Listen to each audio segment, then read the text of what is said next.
Hello, welcome back. I'm Paul from Enthusiasts of British Motor Vehicles.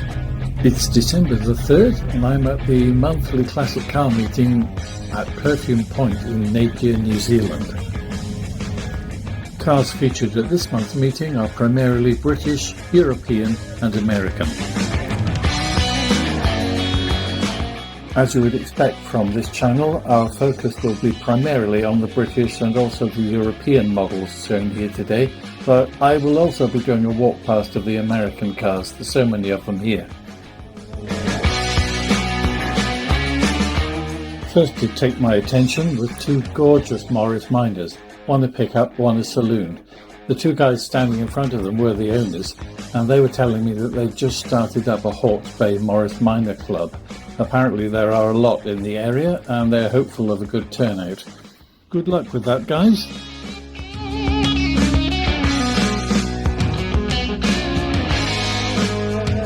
Sorry to interrupt the video, but if you're enjoying it, we need your help. All we're asking is for you to take just a second to hit the subscribe button and also do the same with the like button. Thank you, we do appreciate your support. Now, back to the video.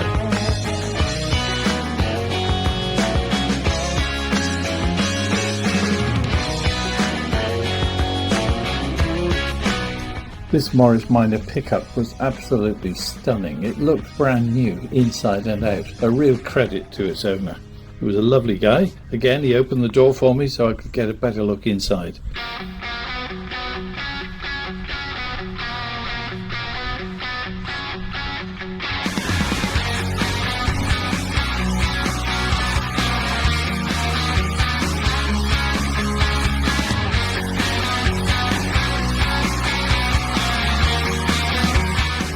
Next to grab my attention, just parked a few cars along from the Morris Minors, was this lovely Triumph 2.5S.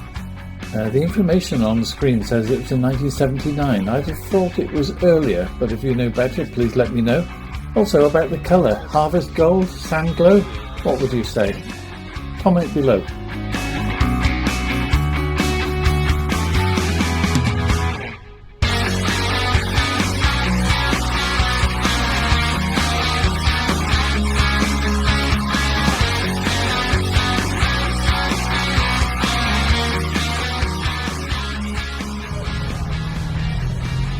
I could hardly believe my eyes when in between all the huge American chrome 50s cars bouncing their way into the field came this little Austin A40 Farina.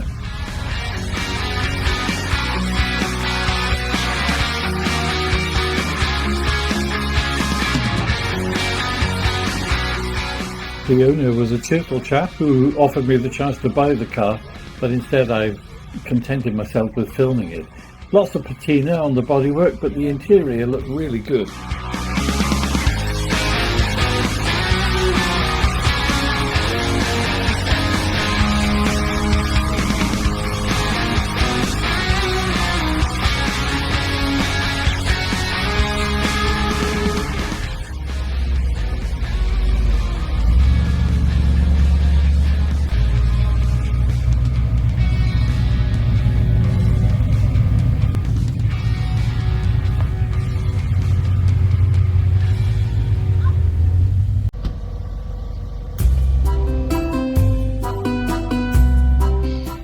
Coming into the field, the red Mustang, one of the most popular classics in Hawke's Bay, the Ford Mustang, especially the 1960s, but look what was following it, a Fiat 128 Coupe, very rare car.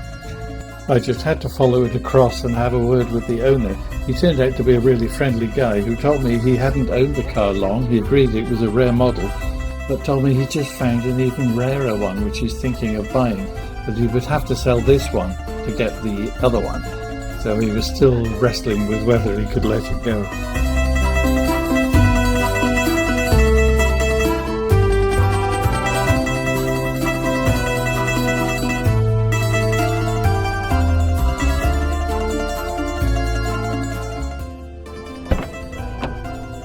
How's that for a 70s interior? Simple but stylish. Lovely, isn't it?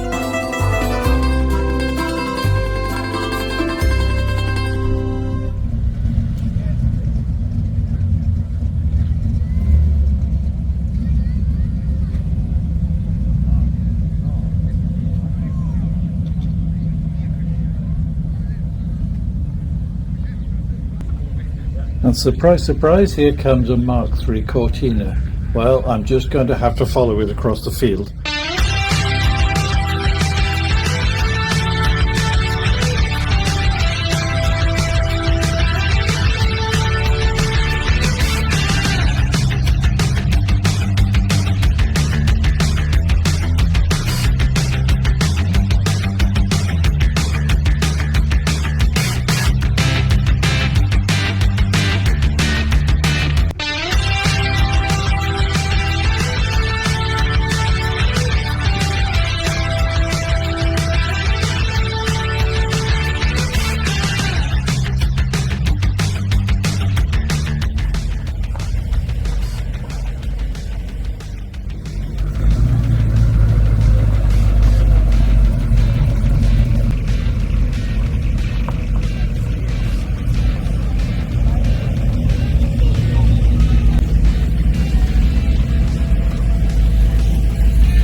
Next to grab my attention was this blue Zephyr 6 from the early 1960s.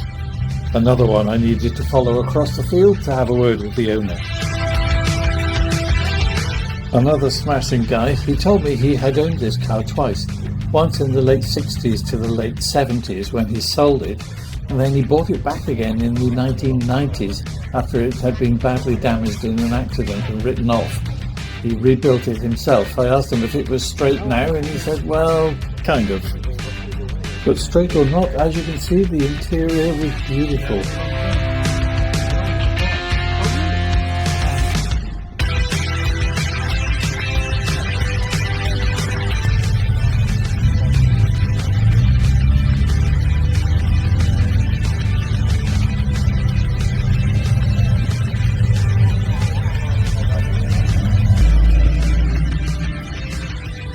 Next up for me, the car of the day, 1961 VW Karmann Ghia.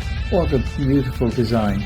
It was just the second Volkswagen passenger car ever produced, after the Beetle, and launched 6 years before the Type 3 notchbacks, fastbacks and variants.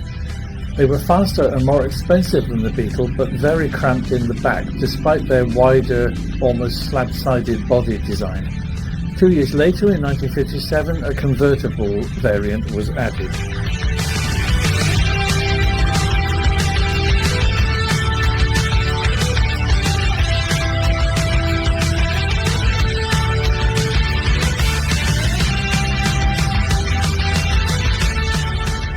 Oh, look at this little Fiat entering the field. I'm heading over for a closer look. The Fiat 500, or Cinquecento in Italian, was manufactured by Fiat from 1957 until 1975. It was launched as the Nuova, meaning new, 500 in July 1957. It measured 9 feet 9 inches long and had a 479cc two-cylinder air-cooled engine. In 2007, on the 50th anniversary of the Nuova 500's launch, Fiat launched another new 500, stylistically inspired by the 1957 model, but featuring a front-mounted engine and front-wheel drive. Next to catch my eye was this gorgeous Jaguar XK8 4-litre engine. I guess that's British racing green, but you can tell me in the comments if that's not the case. This one was for sale at 15,000 New Zealand dollars. That's about £7,500. Was I tempted? Just for a moment.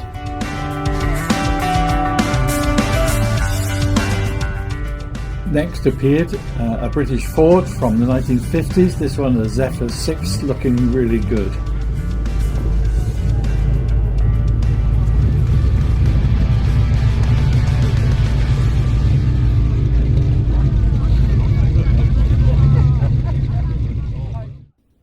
And of course this is a Citroen 2CV or 2 chevaux, meaning 2 horses, produced by Citroen from 1948 to 1990. It was introduced at the 1948 Paris Motor Show, has an air-cooled engine mounted in the front and is front-wheel drive. More than 3.8 million 2CVs were produced, making it the world's first front-wheel drive car to become a million seller after Citroen's own earlier model, the Traction Avant.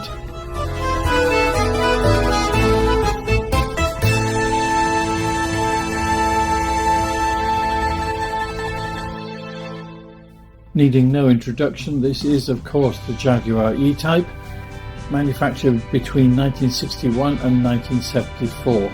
With its combination of great good looks, high performance and competitive pricing, the E Type has long been regarded as an icon of the motoring world.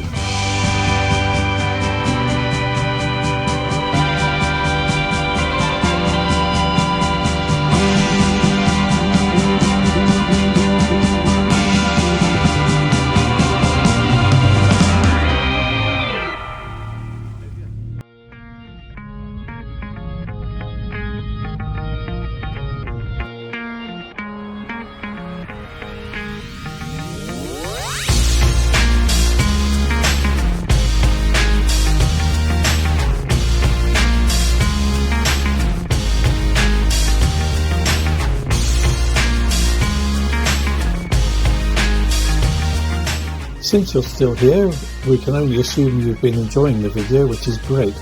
Please show your appreciation by subscribing, click on the like button, and why not leave us a comment? We do always respond, and it really helps us out. Thanks very much.